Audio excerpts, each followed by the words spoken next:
Percentage और grade की कुछ हेडिंग्स होनी चाहिए। सीरियल नंबर प्रिंट करने का तरीका मैं आपको पहले ही बता चुका हूं। आप 1 लिखकर माउस को डॉट के ऊपर रखें, जब वो प्लस बन जाएगा तब क्लिक प्रेस करते हुए नीचे आएंगे। ये मार्कशीट्स के सीरियल नंबर जो है वो जनरेट हो गए। देन उसके बाद आप डमी नाम अपनी मर्जी से कोई भी टाइप कर दें।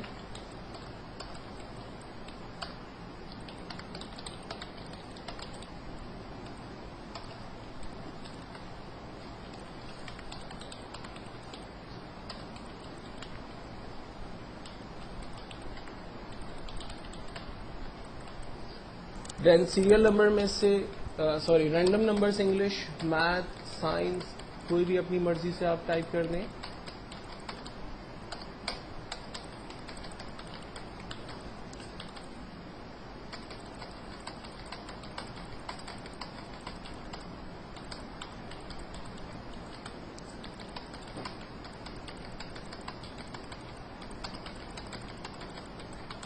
टोटल निकालने के लिए इसमें सबसे आसान तरीका यह है कि आप पहले 3 नंबर्स को रेंज में लें, जहां आपको टोटल का आंसर चाहिए वहां तक की रेंज बना लें।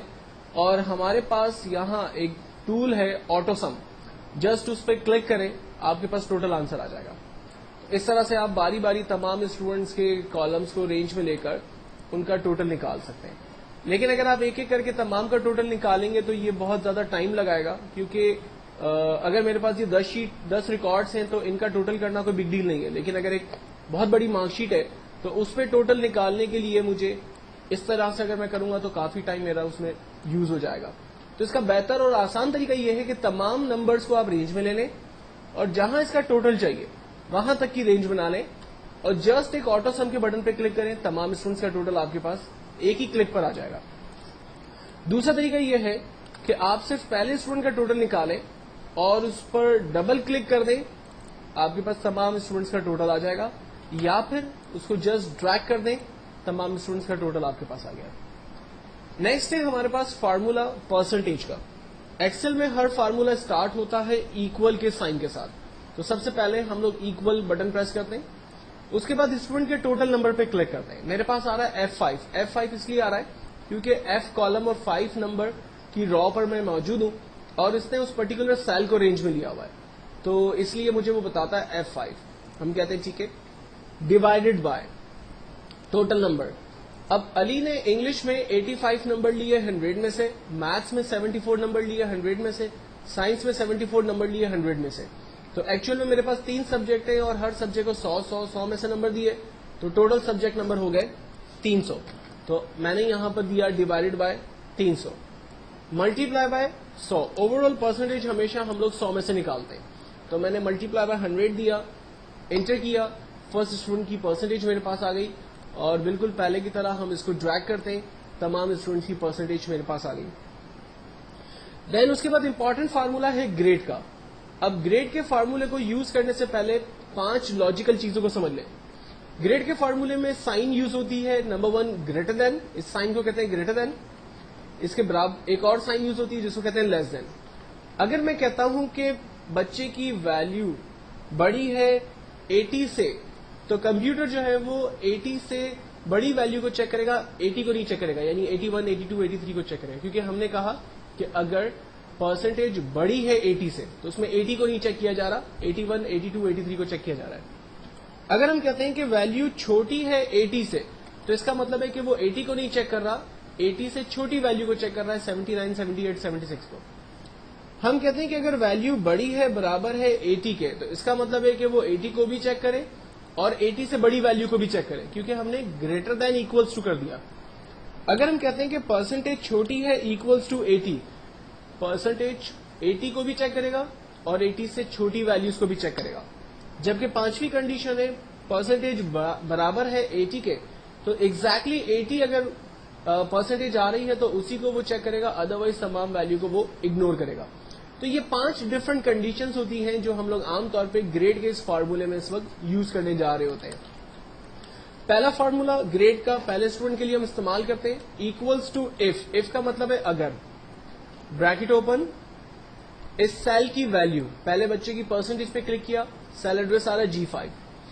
हमने कहा अगर इस सेल की वैल्यू बड़ी है, बराबर है 80 के तो कॉमा उस बच्चे को A प्लस ग्रेड दे दें। एक्सेल और प्रोग्रामिंग लैंग्वेज के अंदर हमेशा ख्याल रखना कि वो वैल्यू जो आपको स्क्रीन पर एज इट इज प्रिंट करवानी होगी उस वैल्यू को आप इन्वर्टेड कॉमा के अंदर देते हैं। हमने कहा अगर G5 की वैल्यू बड़ी है बराबर है 80 के तो कॉमा उस बच्चे को A प्लस ग्रेड दे दें। और अगर ऐसा ना हो तो क्या करें, फिर हमें दूसरी कंडीशन लगानी होगी और दोबारा इफ को खोलकर दोबारा उस पर एक नया फार्मूला ऐड करना होगा। एक्चुअली फार्मूले का सिंटैक्स यही होगा, फार्मूले की कंडीशंस चेंज होती रहेंगी। मैं आपको करके बता देता हूं। दूसरा फार्मूला लगाने के लिए हमने कॉमा लगाया और लिखते हैं इफ। जब इफ के अंदर मजीद इफ खुलते हैं तो उसको कहते हैं नेस्टेड लूप। ब्रैकेट ओपन, अगर इस सेल की वैल्यू बड़ी है बराबर है 70 के तो उस बच्चे को A ग्रेड दे दे। तीसरी कंडीशन, इफ अगर इस सेल की वैल्यू बड़ी है बराबर है 60 के तो उसको B ग्रेड दे दे। देन फोर्थ कंडीशन, अगर इस सेल की वैल्यू बड़ी है बराबर है 50 के तो उसको C grade they they. If अगर इस सेल की वैल्यू बड़ी है बराबर है 40 के तो उसको D ग्रेड दे दे। फाइनली हम कहते हैं कि अगर सेल की वैल्यू छोटी है बराबर है 39 के तो उसको फेल कर दे। अब जितने ब्रैकेट ओपन हुए हैं उतने ब्रैकेट हमें क्लोज करने होंगे। एक्सेल में यूजुअली ये होता है कि जब आप एक दफा ब्रैकेट ओपन करते हैं तो उसे क्लोज करने की नीड नहीं होती है, लेकिन जब आप एक से ज्यादा ब्रैकेट ओपन करेंगे तो उनको क्लोज भी करना पड़ेगा। तो यहां पर मेरे 6 ब्रैकेट्स ओपन हुए हैं तो मैं उन 6 ब्रैकेट को क्लोज कर रहा हूं। 1 2 3 4 5 6 और हर ब्रैकेट का अपना एक कलर है तो हमें उससे अंदाजा भी हो जाता है कि वो ब्रैकेट प्रॉपर्ली क्लोज हो रहे या नहीं हो रहे। फाइनली मैंने एंटर किया, पहले बच्चे का ग्रेड मेरे पास आ गया और इसको सामने रखते हुए मैं ड्रैग करता हूं, तमाम स्टूडेंट्स का ग्रेड मेरे पास आ जाता है। अब एक्सेल में इतने फार्मूले लगाने की क्या जरूरत थी या इतना लंबा चौड़ा काम करने की जरूरत क्या थी। ये काम हम शॉर्ट तरीके से भी कर लेते तो हमारा आंसर जो है वो जनरेट हो जाता, या हम मैनुअली टाइप कर लेते, हाथ से लिख लेते। एक्चुअल में एक्सेल में सबसे इंपॉर्टेंट चीज उसके फार्मूले ही है। लोग एक्सेल को पसंद करते हैं या ना पसंद करते हैं, उसका रीजन यही है कि उसके फार्मूले बड़े खतरनाक हैं। लोगों को पसंद आते हैं फार्मूले तो वो मेहनत करते हैं, सीखते हैं। लोगों को नहीं पसंद आते तो घबराते हैं और छोड़ के चले जाते हैं। ठीक है, तो एक्सेल में क्या फायदा हुआ इन फार्मूलों को लगाने से। मिसाल के तौर पर अली का जो टोटल आ रहा है वो 233, परसेंटेज 76 और ग्रेड A ग्रेड आ रहा है। सॉरी, अगर मैं इसके सब्जेक्ट नंबर को कम करता हूं, आप देखें इसके टोटल परसेंटेज और ग्रेड के ऊपर चेंजिंग्स आ रही है। ये देखें, दूसरे नंबर को चेंज कर रहा हूं, आप देखें इसके रिजल्ट चेंज हो रहा है।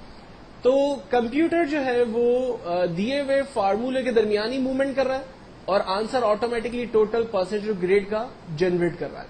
अगर मैं इसके नंबर्स को इंक्रीज करता हूं, आप देखें इसका टोटल परसेंटेज इंक्रीज हुआ, इसका ग्रेड जो है वो इंक्रीज हुआ, इसका परसेंटेज इंक्रीज हो रहा है। एवरीथिंग वर्किंग में है क्योंकि हमने फार्मूलों में तमाम चीजों को जो है वो ऑर्डर पोजीशन के अंदर रखा हुआ है। तो ये एक मार्कशीट का कॉन्सेप्ट है। मार्कशीट को क्रिएट करने के बाद जो हमने टॉप पर हेडिंग्स दी थी, अब इसको जरा सेंट्रलाइज करते हैं अपनी मार्कशीट का। इस वक्त मेरा जो आखिरी कॉलम है वो H है, तो हम लोग मार्कशीट को H कॉलम से रेंज बनाना शुरू करते हैं, A से और H तक की रेंज बनाते हैं। ये पहले टेक्स्ट के साथ आप बिहेव करेंगे। यहां पर एक टूल है हमारे पास, मर्ज एंड सेंटर। जस्ट इस टूल पर क्लिक करते हैं, हमारा टेक्स्ट सेंट्रलाइज हो गया मार्कशीट का। देन सेकंड हेडिंग को चूज किया, करीमाबाद कराची, और इसको भी हमने सेंट्रलाइज कर दिया। देन उसके बाद बोल्ड इटैलिक को सारे टूल्स में आपको बता चुका हूं, आप